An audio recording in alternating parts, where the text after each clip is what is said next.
एक number sequence imagine करो जो एक स्पेसिफिक वैल्यू के पास आता जाता है।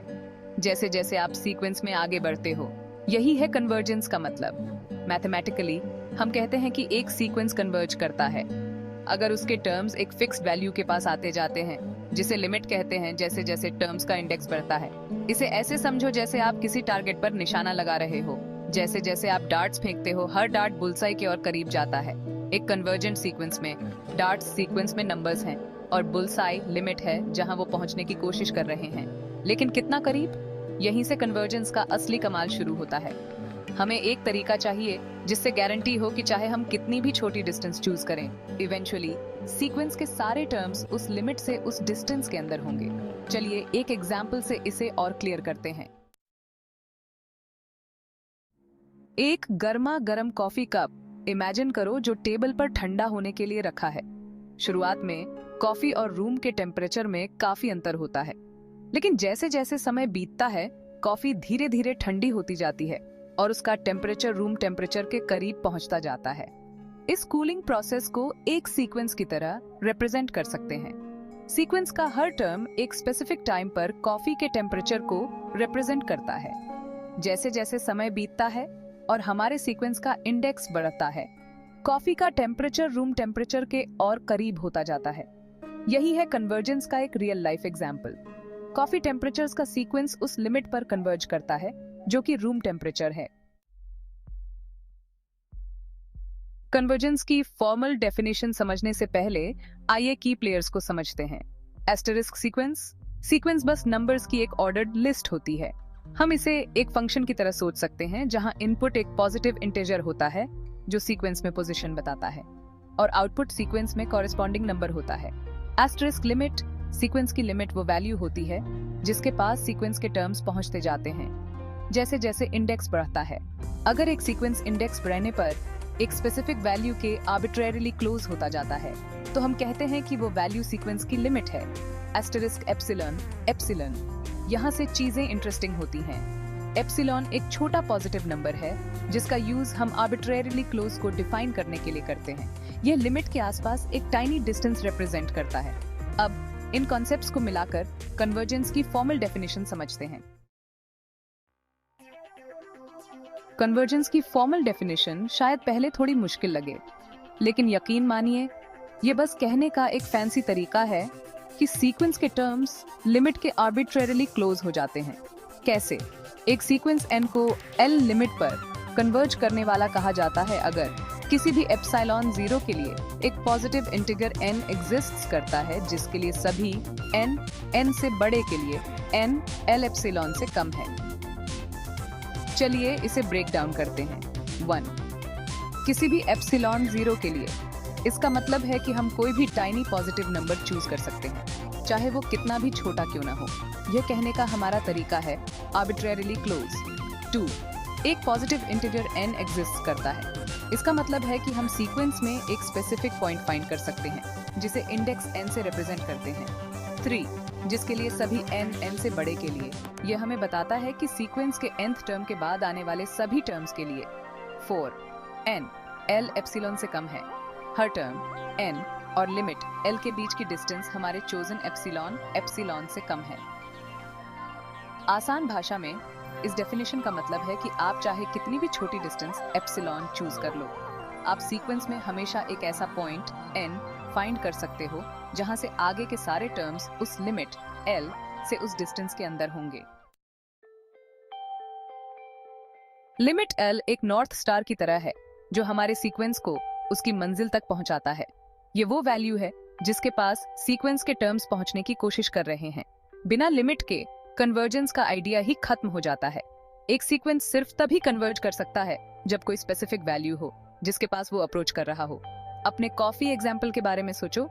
अगर कोई रूम टेम्परेचर नहीं होता जिसके पास कॉफी टेम्परेचर अप्रोच कर सके, तो कॉफी टेम्परेचर कन्वर्ज नहीं करता।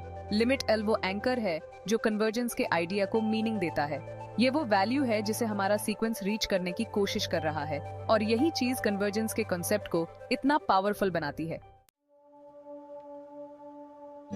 आइए कन्वर्जेंस की डेफिनेशन में एम्बेडेड 3 कंडीशंस को फिर से देखते हैं और उनके महत्व को समझते हैं। I किसी भी एप्सिलॉन ग्रेटर देन 0 के लिए। यह कंडीशन इस बात पर जोर देती है कि हम जो डिस्टेंस चूज करते हैं, एप्सिलॉन आर्बिट्रेरीली स्मॉल हो सकती है। ये इस आइडिया को हाईलाइट करता है कि हम टर्म्स को लिमिट के आर्बिट्रेरीली क्लोज देखना चाहते हैं। चाहे हम कितनी भी टाइनी डिस्टेंस चूज करें, डेफिनेशन को होल्ड करना चाहिए। हम एक पॉजिटिव इंटीजर n एग्जिस्ट्स करता है।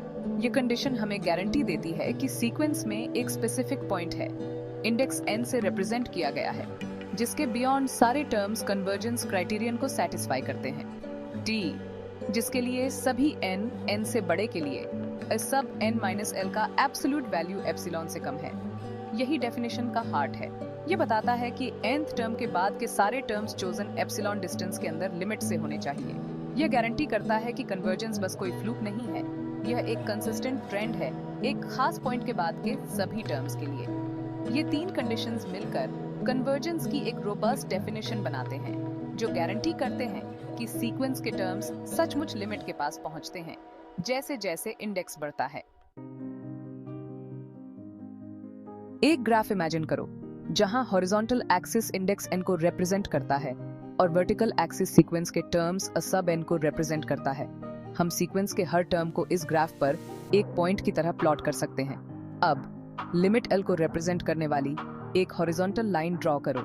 जैसे जैसे इंडेक्स बढ़ता है, अगर सीक्वेंस कन्वर्ज करता है तो आप नोटिस करोगे कि टर्म्स को रिप्रेजेंट करने वाले पॉइंट्स हॉरिजॉन्टल लाइन के और करीब होते जा रहे हैं। जिस एप्सिलॉन के बारे में हमने पहले बात की थी, उसे दो हॉरिजॉन्टल लाइंस की तरह विजुअलाइज कर सकते हैं, एक लिमिट लाइन के ऊपर और एक नीचे, जो इसके चारों ओर एक नैरो बैंड बनाते हैं।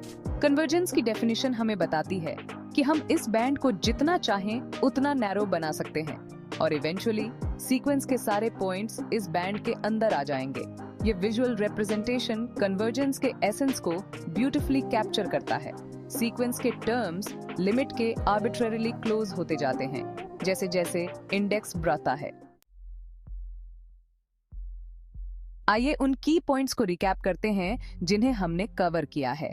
कन्वर्जेंस का मतलब है एक लिमिट के पास पहुंचना।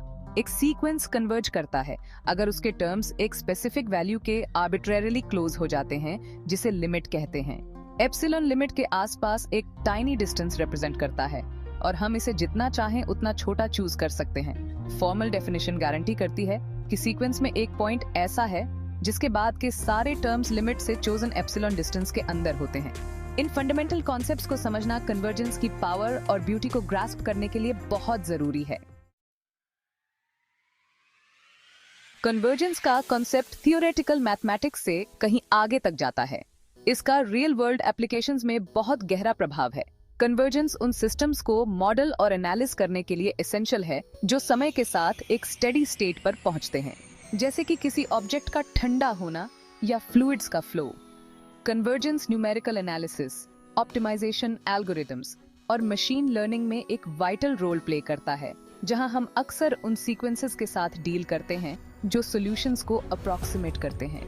कन्वर्जेंस का यूज फाइनेंशियल मॉडलिंग में होता है, खास तौर पर इंटरेस्ट रेट कैलकुलेशंस और ऑप्शन प्राइसिंग जैसे एरियाज में, जहां लिमिट्स को समझना बहुत जरूरी है। कन्वर्जेंस को समझकर हम समझ सकते हैं कि सिस्टम समय के साथ कैसे बिहेव करते हैं और उनके फ्यूचर बिहेवियर के बारे में ज्यादा एक्यूरेट प्रेडिक्शंस कर सकते हैं। सीक्वेंस कन्वर्जेंस का कॉन्सेप्ट शायद पहले एब्स्ट्रैक्ट लगे, लेकिन यह मैथमेटिक्स में एक फंडामेंटल बिल्डिंग ब्लॉक है और इसका वेरियस फील्ड्स में बहुत दूर तक असर पड़ता है। यह समझकर कि सीक्वेंसेस लिमिट्स के पास कैसे अप्रोच करते हैं, हम कॉम्प्लेक्स सिस्टम्स के बिहेवियर को एनालाइज और प्रेडिक्ट करने के लिए एक पावरफुल टूल अनलॉक करते हैं। याद रखें, कन्वर्जेंस का मतलब है एक टारगेट के पास पहुंचना। लिमिट हमारी मंजिल है, एप्सिलॉन डिफाइन करता है कि हम कितने करीब पहुंचना चाहते हैं और फॉर्मल डेफिनेशन गारंटी करती है कि हम इवेंचुअली अपने डिजायर्ड लेवल ऑफ क्लोजनेस तक पहुंच जाएंगे। तो अगली बार जब आप किसी सीक्वेंस से एनकाउंटर करें तो खुद से पूछें, क्या यह कन्वर्ज कर रहा है? अगर हाँ, तो लिमिट क्या है? लिमिट्स की पावर को अपनाने से निश्चित रूप से मैथमेटिक्स और दुनिया में इसके एप्लीकेशंस की आपकी अंडरस्टैंडिंग गहरी होगी। हालांकि कन्वर्जेंस एक फैसिनेटिंग कॉन्सेप्ट है, लेकिन सभी सीक्वेंसेस कन्वर्ज नहीं करते हैं। कुछ सीक्वेंसेस डाइवर्ज हो सकते हैं। जिसका मतलब है कि उनके टर्म्स इन्फिनिटली लार्ज या स्मॉल हो जाते हैं, जबकि कुछ ऑसिलेट कर सकते हैं, जिसका मतलब है कि उनके टर्म्स वैल्यूज के बीच आगे पीछे बाउंस करते रहते हैं बिना किसी फिक्स्ड लिमिट के पास पहुंचे।